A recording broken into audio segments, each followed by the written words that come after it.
चलो निकालते हैं दिल की गुल्लक, चलो निकालते हैं दिल की गुल्लक। रविवार का दिन था, छुट्टी थी तो सोचा थोड़ा मार्केट ही घूम आते हैं। वैसे तो मैं बहुत आलसी हूँ, पर मार्केट में घूमने में मुझे बहुत मज़ा आता है। वहाँ काफ़ी इंटरेस्टिंग लोग मिल जाते हैं। ख़ासकर आप किसी पान की दुकान के पास खड़े हो जाओ या चाय की गुमटी पर बैठ जाओ, आपको ऐसी ऐसी बातचीत सुनने को मिलेगी जिसकी आपने कभी कल्पना भी नहीं की होगी। हाँ, तो मैं था मार्केट में, एक पान की दुकान के सामने से गुजर ही रहा था कि मेरे कान में कुछ ऐसी बात पड़ी कि मैं पूरी बातें सुनने को वहीं रुक गया। दो लोग पान चबाते हुए बकैती कर रहे थे। अब उनका नाम तो पता नहीं, तो सुविधा के लिए उन्हें मिस्टर ए और बी मान लेते हैं। मिस्टर ए बोल रहे थे, नीतीश जी के आने से भी कोनो फायदा नहीं हुआ, पावर कट बहुत ज्यादा हो रहा है, पता नहीं गर्मी में क्या होगा। इनकी बात सुनकर मिस्टर बी बोले, नहीं, गर्मी में इतना लाइन नहीं कटेगा। मैंने सोचा, क्यों भाई, तुम्हें कैसे पता? खैर तभी मिस्टर ए निश्चिंत होकर बोले, चलिए फिर ठीक है, नहीं तो गर्मी में हालतें खराब हो जाएगा भाई। ये सुनकर मिस्टर बी फिर बोले, अरे गर्मी भी तो हम लोग ही बढ़ा रहे हैं ना। तो मिस्टर ए ने उनकी हाँ में हाँ मिलाई, हाँ प्रदूषण से। अरे वो सब तो है ही, और उसके साथ साथ हम लोग रॉकेट भी तो इतना छोड़ रहे हैं। मिस्टर ए ये सुनकर चौंक पड़े, कैसे, उससे क्या होता है? मुझे सांस में थोड़ी सांस आई कि चलो सिर्फ एक मैं ही नहीं हूं जिसे ये बात सुनकर आश्चर्य हुआ। मिस्टर बी के चेहरे पर कुछ ऐसा भाव आया जैसे उनको मालूम था कि मिस्टर ए ये पूछेंगे ही पूछेंगे। वो एक्सप्लेनित करने लगे, देखिए रॉकेट जो जाता है ना, तो ओजोन लेयर, नाम तो सुने हैं ना ओजोन लेयर का, उसमें छेद हो जाता है रॉकेट से। फिर ये ओजोन गैस बनने में बहुत टाइम लगता है और उस छेद में से सूरज की घातक किरणें धरती पे पहुंच जाती हैं, जिससे और ताप पैदा हो जाता है। अचानक से मिस्टर ए बीच में ही बोल पड़े, इसीलिए सुनते हैं अमेरिका में छेद बहुत बड़ा है। मिस्टर बी ने गर्व के साथ हाँ कहा, जैसे बता रहे हो कि देखो कितना अच्छा समझाया मैंने। वैसे बात निकली है तो हम एक और बात बताते हैं आपको। मिस्टर बी ने आगे कहा, आजकल सूरज की रोशनी से लोग जवान हो रहे हैं। सुबह सूरज की रोशनी बहुत बढ़िया होती है। मिस्टर ए ने तपाक से कहा, हाँ ये तो हम भी आज न्यूज में देख रहे थे, कुछ लोग सन क्लब बनाए हैं ना। अरे सन क्लब नहीं, सोलर क्लब जी। मिस्टर बी ने उनको ठीक करते हुए कहा।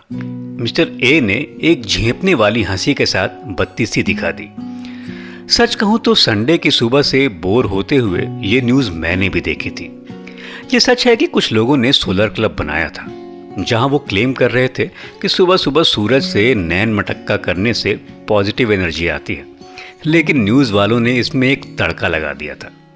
नीचे बार बार फ्लैश कर रहे थे, एक आदमी जो 63 सालों से सिर्फ सूरज की रोशनी खाकर जिंदा है।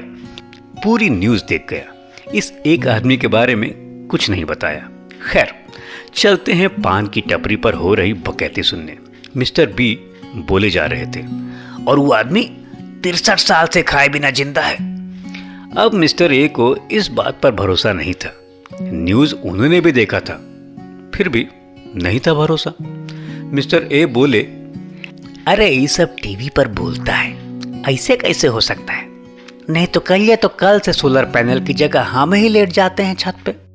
ऐसा नहीं हो सकता, आप ही सोचिए ना। मिस्टर बी ने देखा कि उनकी बात को ये बकलोल काट रहा है, तो उनका पारा चढ़ गया। ताव में आकर बोले, अरे आप जानते कहाँ हैं ह्यूमन एनाटॉमी एंड फिजियोलॉजी के बारे में? ये सुनकर मुझे तो चक्कर आने लगे। भाई जो आदमी ये सोचता है कि ओजोन लेयर में रॉकेट्स की वजह से छेद हो रहे हैं, उसके मुंह से ह्यूमन एनाटॉमी जैसा शब्द सुनकर पसीने तो छूट नहीं थे। खैर, मिस्टर बी की बात सुनकर मिस्टर ए ने चौंक कर कहा, क्या बोले? अरे, मनुष्य के शरीर की संरचना को ह्यूमन एनाटॉमी कहते हैं, पर पौधा कैसे सूरज की रोशनी से खाना बनाता है, वैसे ही उनका भी कुछ होगा। और देखिए, अभ्यास से सब संभव है। अब बाबा रामदेव को ही ले लीजिए, उनका 5 साल की आयु में पैरालिसिस हुआ था। अभी पूरे भारत को वो स्वास्थ्य का राज बता रहे हैं। अब बाबा रामदेव का नाम सुनकर तो मिस्टर ए को मानना ही था।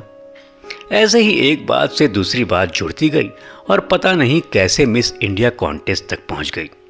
और कहना नहीं होगा कि इस बारे में उन दोनों को पूरी नॉलेज थी। हाँ, वो कल देख रहे थे, दिल्ली की कोई लड़की थी, वो का नाम था। तभी मिस्टर बी की बात ने उनकी नाम सोचने की मुद्रा को अचानक ही पूरी तरह बदल दिया। अब ये सब देखिए पाश्चात्य सभ्यता का नतीजा है और ये सब गलत है, एकदम गलत है। अरे, करण जौहर भी आया था जज बन के। अरे, फिल्म वालों का तो यही काम है। फरदीन खान भी तो था। मैंने सोचा, देखो साले को गलत बता रहा है, पर देखा इसने भी, वाह भाई वाह।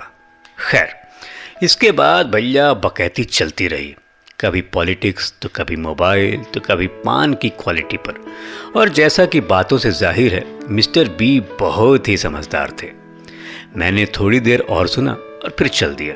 हाँ, ये बातचीत और ख़ासकर मिस्टर बी 15 सालों बाद आज भी मुझे याद हैं। चलो निकालते हैं दिल की गुल्लक, चलो निकालते हैं दिल की गुल्लक,